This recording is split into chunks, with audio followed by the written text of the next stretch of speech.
In our last lesson we made the movement of our sphere dependent on a collision with the plane. This means the sphere can no longer jump when it is in the air, but only when he is grounded. And it is no longer possible to control the movement in the air. The movement of our sphere has been quite successful, however. It is only visible to the user if he does not move the sphere out of game view. Our camera position is fixed. The camera does not move with the sphere. One solution is that we must limit the position of our sphere to the boundaries of the game view. But we prefer to ensure that the camera follows the player. We want the camera to ensure that the player remains clearly visible. The simplest way to make the camera follow the sphere is to make it a child of the sphere. You select the camera and drag it on top of the sphere. If you have succeeded, you can hide the children under the sphere by clicking on the triangle.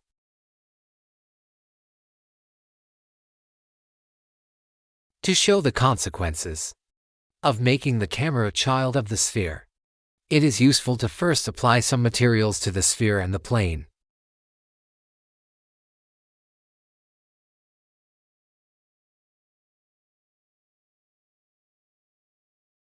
I give the material that I will apply to the plane a green color, and I give the material that I will apply to the sphere a blue color.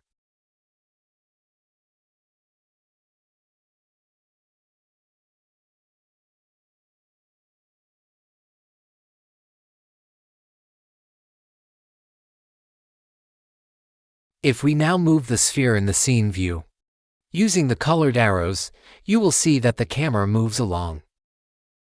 This is because the child adopts the transform properties of the parent. In our case, this means that because we make the sphere move using physics and add force, the sphere rolls.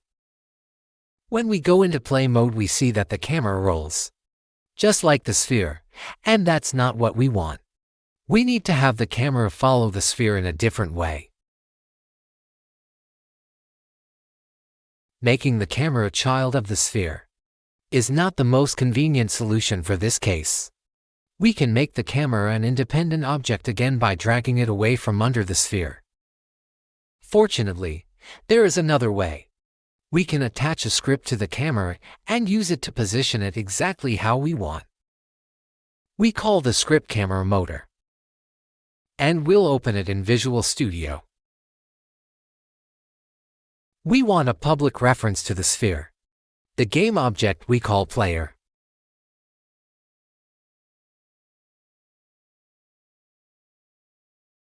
We want to make the transform position of the camera equal to that of the sphere, but just a little behind. This distance that we remain behind the sphere is called the offset. See what happens if we do not apply an offset, but make the transform position of the camera equal to that of the sphere.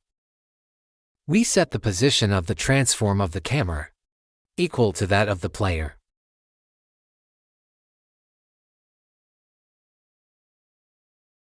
Before we can test this in play mode, we need to drag the sphere to the empty player box.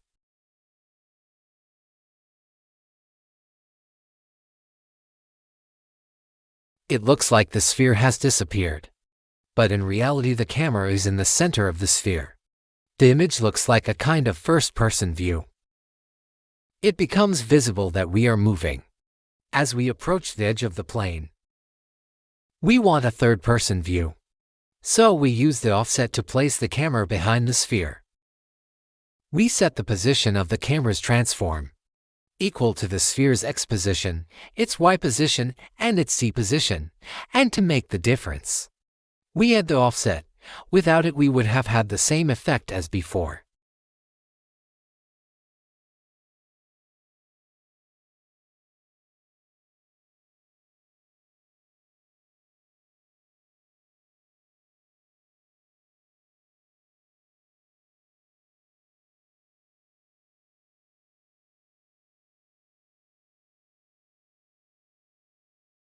We can adjust the offset values in the Unity editor, since we have made them public.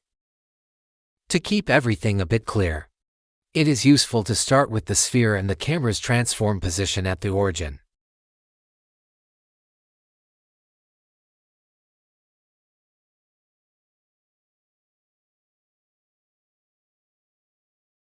Then we can play a bit with the transform position and rotation of the camera. The rotation in particular is important because we don't overwrite it in the script. I like it when the camera looks down a bit. You can set the rotation on the x-axis to 25 to achieve this. And then finally we need to set the offset. This is a matter of trying which distance you like.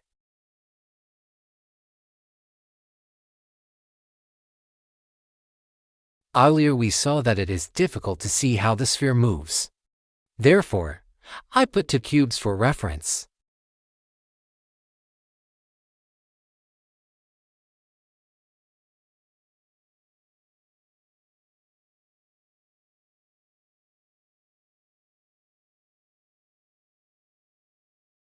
You can now clearly see that the camera follows the sphere.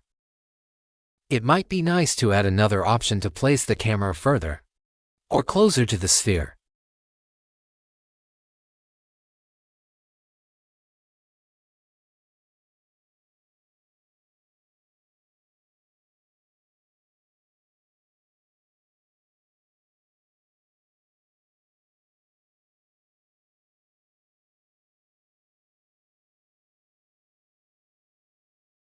Let's open our camera motor script and see if we can implement the ability to zoom in and out. We use the offset to determine the distance from the camera to the sphere. The z-axis specifically determines the distance directly behind the sphere. We want the x value of the offset to become larger or smaller. When something happens, we need two if statements, one for zooming in and one for zooming out.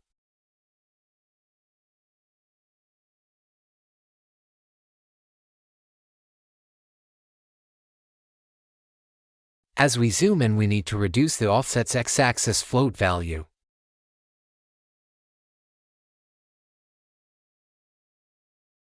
And when we zoom out, we need to increase the float value of the offset's x-axis.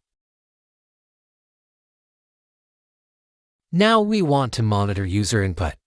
So we start with the keyword input, just like when we monitor the horizontal and vertical input with input.getAxis in our movement script.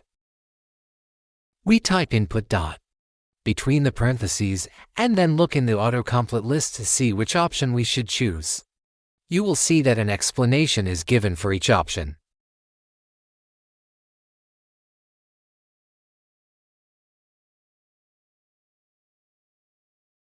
We choose the Get Key Down option. We use this to register when a user presses a key. Then in parentheses we type keycode dot. This gives us access to the possible keys that we can monitor.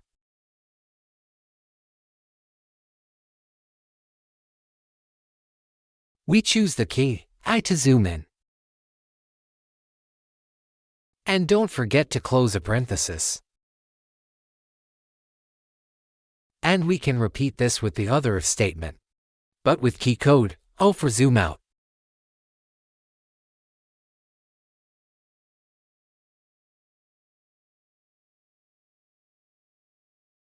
We can now zoom in or out by pressing the I key or the O key.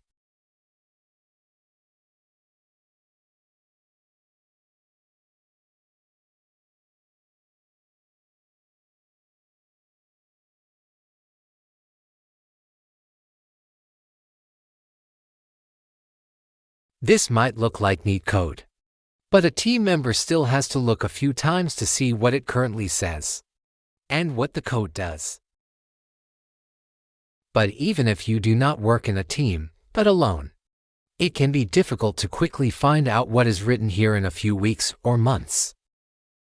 The first step we can take is commenting our code. Without really thinking about it, we have already become acquainted with code that is commented. The lines above the start and update methods are comment lines. When you start a line of code or text with 2 backslashes, the line turns green. This means that this line will not be executed. This allows you to easily describe what a particular piece of code does. Let's add some commentary. If you do this regularly in the scripts you write, your future you will be extremely grateful. It will save you a lot of searching for a specific piece of code.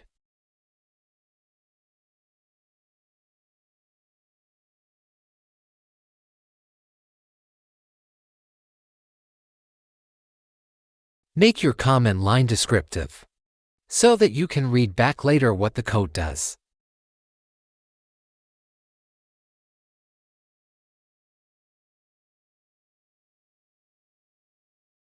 But actually we don't care how a certain function is performed. If you ask someone if they want to hand you something, you don't need to hear how they do it. Just do it. We can make a function of the part of the code that takes care of zooming in and out, and then call this function in the update method.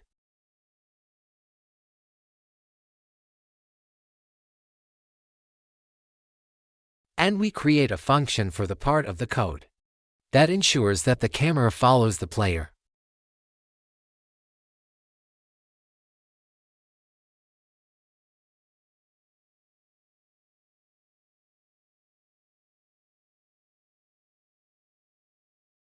And then call this function in the update method. In order not to be distracted by the content of the functions, we can close them by pressing the small minus icon. Please like and subscribe, so you'll get notified if a new video is uploaded. More people will get this video in their search result when they want to learn Unity game development. Thanks for watching. I hope to see you back in the next lesson.